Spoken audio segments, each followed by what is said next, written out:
Hello বন্ধুরা, নীলিমার রান্নাঘরের আর একটা নতুন ভিডিওতে তোমাদের সবাইকে স্বাগত। তো আজকে আমি তোমাদেরকে বানিয়ে দেখাবো সয়া চিলি। যদি চিকেন না থাকে তাহলে সয়া চিলিটাও এইভাবে বানিয়ে রুটি, পোলাও, ফ্রাইড রাইস সব কিছুর সাথেই খাওয়া যায়। তো প্রথমে দেখো, আমি এখানে কড়ার মধ্যে জল গরম করতে বসিয়ে দিয়েছি। তারপর এখানে পরিমাণ মতো আমি সয়াবিন নিয়ে নিচ্ছি। তোমরা যে যার প্রয়োজন অনুযায়ী নিয়ে নেবে। এরপর আমি এটা একটু নুন দিয়ে দিচ্ছি, যাতে নুনটা সয়াবিনের মধ্যে ঢোকে আর খেতে ভালো লাগে। তো এরপর এটাকে আমি চাপা দিয়ে একটু ফুটিয়ে নেব। তো সয়াবিনগুলো দেখো এখন কিন্তু ফুলে ডবল হয়ে গেছে। এরপর আমি এটাকে জল ঝারিয়ে তুলে নিচ্ছি। তারপরে আমি একটা সয়াবিনকে একটু ভেঙে দেখাচ্ছি, মানে মোটামুটি ভালোভাবেই এটা সিদ্ধ হয়ে গেছে। তারপর আমি এখানে কিছু মশলা দিচ্ছি, যেমন হাফ চামচ আদা বাটা, হাফ চামচ রসুন বাটা, দিয়ে দিচ্ছি একটু ঝাল লঙ্কার গুঁড়ো, তারপরে দিয়ে দেব স্বাদ মতো নুন। আমি যেহেতু নুনটা আগে ইউজ করেছিলাম সেই জন্য আমি বুঝে দিলাম। তারপর এখানে দিয়ে দিচ্ছি 2 চামচ ময়দা, 2 চামচ দিয়ে দেব কর্নফ্লাওয়ার, আর 2 চামচ দিয়ে দেব বেসন। এই কটা জিনিস দিলে কিন্তু বাইন্ডিংটা দারুণ হবে। তারপর এখানে দিয়ে দিচ্ছি 1 চামচ সয়া সস। এরপরে দিয়ে দিলাম কুচনো ধনেপাতা। তোমরা চাইলে এখানে চিলি সস, টমেটো সস এইগুলোও দিতে পারো, বা কাঁচা লঙ্কা কুচিও দিতে পারো। তো এরপর আমি এইগুলোকে ভালোভাবে হাত দিয়ে মেখে নিয়েছি। এরপর এটাকে আমি চাপা দিয়ে আধ ঘন্টার জন্য রেখে দেব। তো আধ ঘন্টা পরে ফিরে এলাম। দেখো এইগুলো একদম হয়ে মজে গেছে, মানে ঠিকঠাক মশলাটা ঢুকে গেছে এর মধ্যে। এদিকে আমি কড়ায় তেল গরম করতে বসিয়ে দিয়েছিলাম, আর তেলটা গরম হয়ে যাবার পরে এইভাবে সয়াবিনগুলোকে নিয়ে গরম তেলের মধ্যে আমি এক এক করে ছেড়ে দিচ্ছি।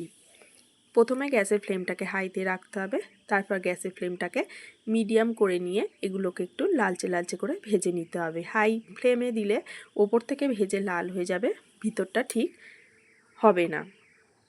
তো আমি একদম ফ্লেমটাকে কমিয়ে এগুলোকে ভালো করে ভেজে নিয়েছি। ঠিক দেখো এই রকম লালচে লালচে করে ভেজে নিয়েছি। তো এইগুলোকে তোমরা কিন্তু এইভাবে সন্ধেবেলা চায়ের সাথেও বানিয়ে খেতে পারো। তারপরে আমি এইটাকে দুবার ভেজে নিচ্ছি। আমি এখানে তেলের পরিমাণটা অল্প দিয়েছি, তোমরা চাইলে একেবারে ভেজে নিতে পারো। আমি পোড়া তেলটা যেহেতু দ্বিতীয়বার ইউজ করব না, সেই জন্য আমি এখানে অল্প অল্প করে দিয়ে দুবার করে ভেজে নিচ্ছি। তো এইগুলো ভাজা হয়ে গেছে, আমি তুলে নিচ্ছি।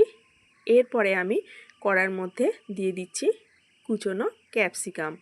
ক্যাপসিকামের একটা কাঁচা গন্ধ থাকে, সেই জন্য আমি এটাকে দিয়ে একটু হালকা নেড়ে চেড়ে নিচ্ছি। তো ক্যাপসিকামটা ভাজা হয়ে যাবার পর আমি পেঁয়াজের খোসা ছাড়িয়ে পাপড়িগুলোকে এইভাবে আগে থেকেই কেটে রেখেছিলাম, এইগুলো দিয়েও আমি মিডিয়াম ফ্লেমে 3 থেকে 4 মিনিটের মতো নেড়ে চেড়ে নিয়েছি। এরপর সব তেল থেকে উঠিয়ে নিয়েছি, আর যেটুকু তেল ছিল তার মধ্যে আমি কুচনো রসুন এখানে দিয়ে দিলাম।